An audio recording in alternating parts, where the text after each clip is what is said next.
tayari ubu ngubu Lewis yamaze kumenya ko mama we ari gukurikirana Alice ashaka kuba yamumerera nabi, ndetse arimo kumuhigira hasi hejuru nyuma y'uko Lucky ariwe ubimubwiye, amubwira ko ku mugoroba yahuye na mama we akaba yari arimo gushaka Alice, ndetse akaba yanamurangishije arimo kumwereka ifoto ya Alice, arimo kumubaza ahantu Alice yaba aba, ndetse amubaza niba yaba anamuzi. Reka ngusabe niba ugeze hano bwa mbere ukande subscribe ndetse ufungure n'inzogera kugira ngo dukomeze kugenda twiganira kuri filime yacu Dahumures Girl, ibintu birushaho kuba byagenda neza, turushaho kugenda tunaba umuryango mugari, maze tugende turushaho gutera imbere tuganira kuri filime yacu. Mwabyiboneye neza ukuntu mama Lewis yahuye na Lucky akamubaza ahantu Alice yaba ari ndetse niba yaba namuzi, ariko ngira ngo Lucky ikintu cyiza yakoze nuko yamubwiye ko atamuzi ndetse atanamuzi muri quartier.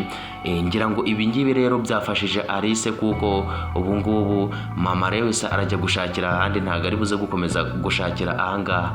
Lucky rero yabwiye Lewis ko mama we afite amafoto menshi ya Alice, ndetse byahise binamutera impungenge kuba ayo mafoto yose ayafite, ndetse akaba arimo no kumuhiga, ndetse yari yamubwiye ko ari ubutumwa mufitiye, hari ikintu amuzaniye, ariko ngira ngo nta kintu yari afite usibye telefone gusa yari afite, ndetse ari no kuyivugiraho. Ese ibi bintu bizaba byagenda bite guys, ko tubona ko mama Lewis adashaka ko Lewis yakundana na Alice? Ibi bintu bizaba byagenda bite ko tubona ko bikomeje kugenda bigorana cyane, ndetse ubu ngubu Lewis atazi ngo azaba yabigenza ate kugira ngo abashe kuba yashakana na Alice. Ku rundi ruhande Lewis afite gahunda yo kuba yashakana na Alice, ariko ntituzi ko bizaba byamushobokera kuko turabona ko bikomeje kugenda bizamo imbogamizi nyinshi cyane. Ku rundi ruhande Alice yavuganye na